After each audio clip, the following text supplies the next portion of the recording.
শুধু Russell's viper নয়, সাপে কাটলেই অবহেলা বা সময় ক্ষেপণ না করে হাসপাতালে যাবার পরামর্শ চিকিৎসকদের।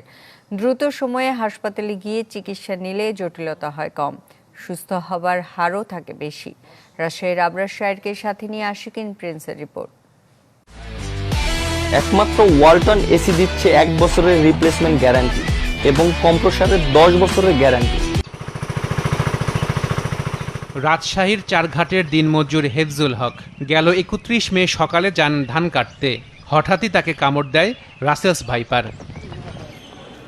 এরপর নিজেই সাপটি মেরে নিয়ে যান রাজশাহী মেডিকেল কলেজ হাসপাতালে। হেফজুলকে দেওয়া হয় অ্যান্টিভেনম। পরে সুস্থ হয়ে বাড়ি ফেরেন তিনি। ধান কাটা শেষ হয়ে আছে, অল্প খানিক ধান আছে আর সাপ বাড়াইছে। সাপ বাড়াবার লোক বলছে সাপ আইছে সাপ। আমি কাছে দাব দিছি আর সাপ উল্টা এসে আমার চলে কামড় দিয়েছে, এই যে এই জায়গা। তারপর পরে আমি সাপেকে ওখানে লাঠি দিয়ে মারাবার হাতে গেলে আসি, বাড়িতে এসে পোশাক পাল্টায়ে সাপেক ব্যাগে করে নিয়ে মোটরসাইকেল সরাসরি রাজশাহী মেডিকেলে গেছি। দিয়ে পরে আমাকে ভর্তি করলে ওয়ার্ডে দিল। ওয়ার্ডে দেওয়ার পর চিকিৎসা করতেই আমার শরীর মোটামুটি 12:30টাতে শরীর অসুস্থ হয়ে পড়লো। পরে আমাকে আইসিইউ দিল। আইসিইউ যাওয়ার পর চিকিৎসা করে পরের দিন 12:30 কালে আবার বেডে দিয়েছিল। বেডে দেওয়ার পর একদিন রাখার পর বলছে এখন আপাতত সুস্থ, যে বাড়িতে আপনি রিলিজ দিবেন। দ্রুত চিকিৎসা নেওয়ার কারণেই হেফজুল সুস্থ হয়েছেন বলে জানান তার স্ত্রী ও প্রতিবেশীরা। সাপে কামড়ালে সঙ্গে সঙ্গে কোথাও কোনো দেরি না করে হাসপাতালে শরণাপন্ন হতে হবে। যদি সঠিক সময় এবং দ্রুত পৌঁছতে পারে তাহলে মনে হয় ভালো হয়।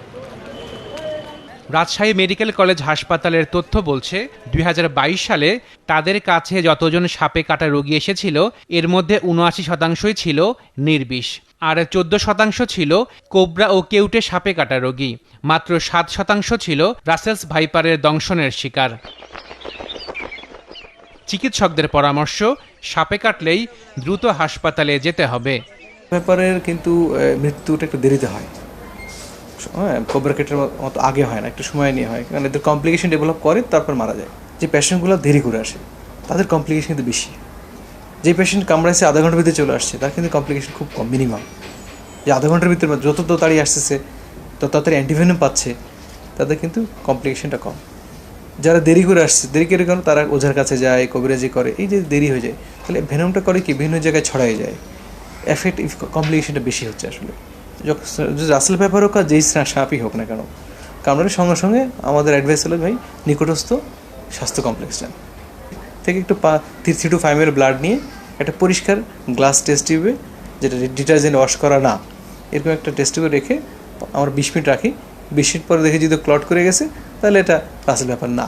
ক্লট যদি না করে তখন আমরা বলি রাসেল ভাইপার। স্বাস্থ্য অধিদপ্তর বলছে পর্যাপ্ত মজুত আছে অ্যান্টিভেনমের, তবে উপজেলা পর্যায় থেকে অনেক হাসপাতালেই অ্যান্টিভেনমের চাহিদা দেয় না। যার যেখানে ডিমান্ড হবে শেষ করে ফেলে আমাদেরকে যদি রিপোর্ট দেয় আমরা সঙ্গে সঙ্গে তারা ফিল করে দেবো। দুঃখজনক হচ্ছে যে অনেকগুলো উপজেলা হেলথ কমপ্লেক্স কোনো রিপোর্ট পাঠায় না, ওরা কোনো ডিমান্ডই দেয় না। এই জন্য আমরা বারে বারে প্রতি মাসে বলছি তোমরা আমাদেরকে ডিমান্ড দাও, নাহলে তো আমরা বুঝতে পারবো না কাকে কতটুকু দিতে হবে। কিন্তু যখনই ডিমান্ড দেওয়া হচ্ছে তখনই কিন্তু আমরা এটা ফুলফিল করছি।